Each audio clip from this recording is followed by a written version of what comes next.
Here are 10 details that will make you love Batman Arkham Asylum.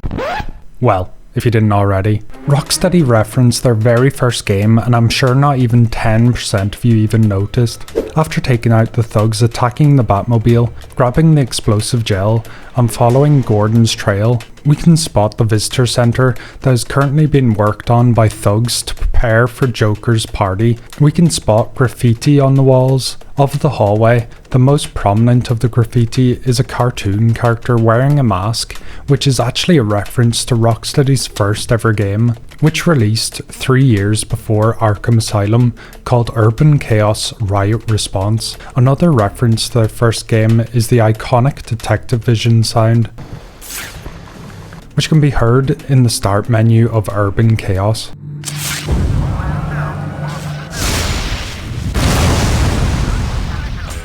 And fun fact is that Urban Chaos is the only game that Rocksteady have made that is not based on DC property.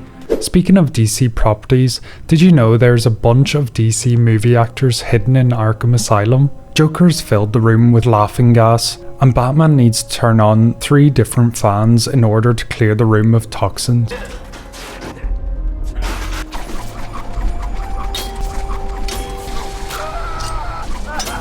After clearing the room of Joker toxin and saving the people trapped there, we can see a ticker flashing a unique message. Dr. Clooney, report to gynecology. If you don't know who Dr. Clooney is a reference to, it is actually a reference to George Clooney, who we all know played Batman in the infamous Batman and Robin. But apart from DC, George Clooney also played Dr. Doug Ross in the 1994 TV show ER. But that's not all the movie references here. I'm sure you've seen all of these before. If not, they're interview tapes, and you need to collect them in order to beat the Riddler. Well, for Scarecrow's first interview tape, it features the names Dr. Murphy and Dr. Combs.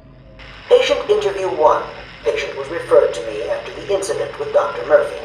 He appears to have suffered a breakdown of sorts. I believe it was brought about after the loss of his wife and child. Step away from Dr. Combs! Now! Get down on the ground! We found them. Someone get a medic. Oh God, what's he done to him? A reference to Cillian Murphy, Irish actor who played Scarecrow in all 3 of Christopher Nolan's Batman movies starting in 2005, and Jeffrey Combs, an American voice actor who voiced Scarecrow in the 1997 TV show The New Batman Adventures. Did you spot these? I solved a homicide case that the greatest detective never even knew about. In the race for the Titan formula, we need to investigate Dr. Young's office in Arkham Manor. We can get access through this vent, but in this vent is a tonic bottle and 2 dead rats, one being bigger than the other. Here's what I think happened. Dr. Young, the creator of the Titan formula, wanted to hide an early prototype of the Titan. She grabbed a chair, opened a vent, and placed the bottle in there. The 2 rats find a way to get access to the vents, and one starts drinking the Titan that leaked from the bottle. He then doubled in size and became aggressive, attacking the other rat and killing it. We can also assume that the Titan rat suffered the same fate as the original Titan, who died from a heart attack. Let me know if you knew this detail. There was a cut character in Batman Arkham Asylum that I bet 90% of you never even noticed. In the second Predator mission, we have to save the doctors in the sanatorium. After beating the thugs, we can go left of the elevator, down into this corner, and here we can find an office that has some weird jars. One of these jars has a severed head in this. This was actually a cut enemy type that was apparently meant to have a baton and was meant to be in a straitjacket. Looking at early concept art, he was another enemy type of the Lunatics and was planned to show up around the same time we first meet the Lunatics in the penitentiary. The reason for the character being cut was unknown, but what do you guys think?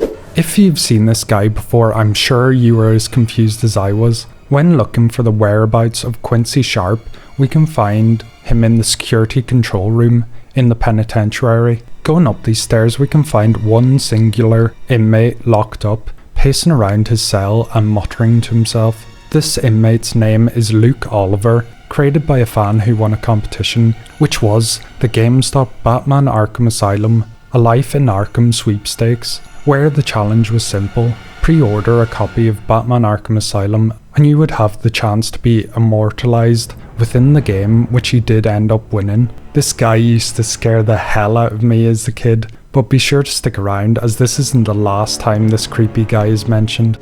Here's a creepy detail for Ra's al Ghul, which means there's a lot more happening during the events of Batman Arkham Asylum than you know about. Going back to Dr. Young's office, we can find a morgue where we find Ra's al Ghul's body that we can scan for a Riddler challenge. After getting this riddle later on, we can go back to the same morgue to find the body is now missing, which makes so much sense as Ra's al Ghul is an important character that we needed to be brought back to life before the events of Arkham City. This is a good sign that there maybe were members of the League of Assassins or even Talia al Ghul running around during the events of Arkham Asylum, which is really cool to think about.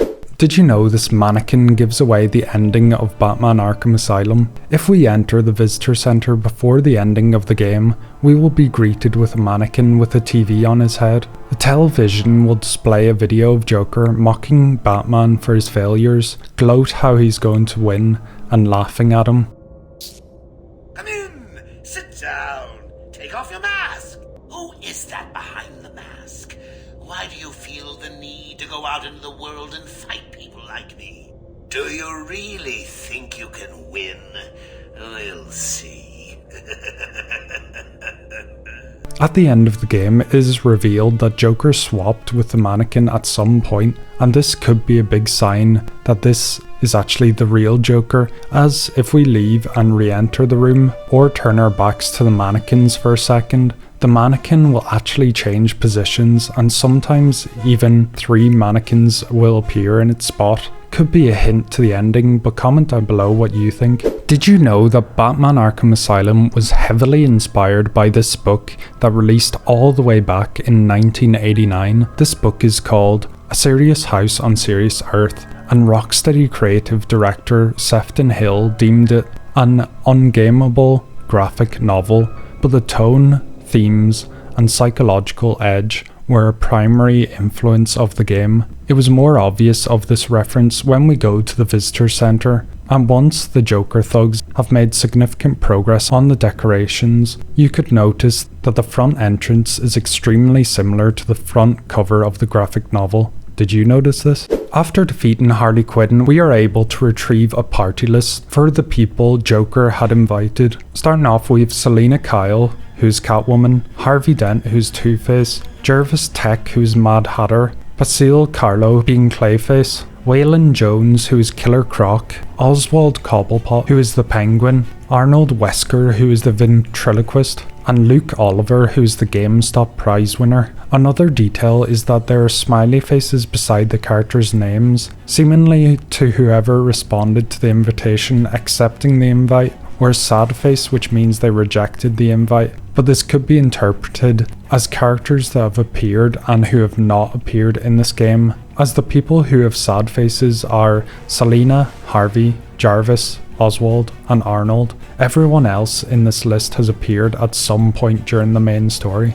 Did you know that Rocksteady trolled the piracy community for Batman Arkham Asylum? Let me explain. Going back to 2009, before the release of Batman Arkham Asylum, there was actually illegal copies of this game floating around, which wasn't very good for Rocksteady, as people could play the game without having to pay. But luckily Rocksteady came up with a genius idea to trick pirates with one small change to the original gameplay, removing Batman's ability to glide. A pirate called Cheshire the Cat posted on the Eidos forums about this issue and received a response from a mod saying, "It's not a bug in the game's code, it's a bug in your moral code." To make things even worse, Cheshire actually posted about this issue 9 days before the game even released. Another neat tactic that Rocksteady used was to stop pirates grappling at random points of the game, which in certain areas could completely stop players from progressing at all. For those who stuck around, here's a little bonus detail that I found in Batman Arkham Asylum. In Arkham Manor, there's a security section at the entrance with a metal detector. Well, did you know that this is actually a functional metal detector, and if you were to go through it, it will actually alert nearby enemies to your position.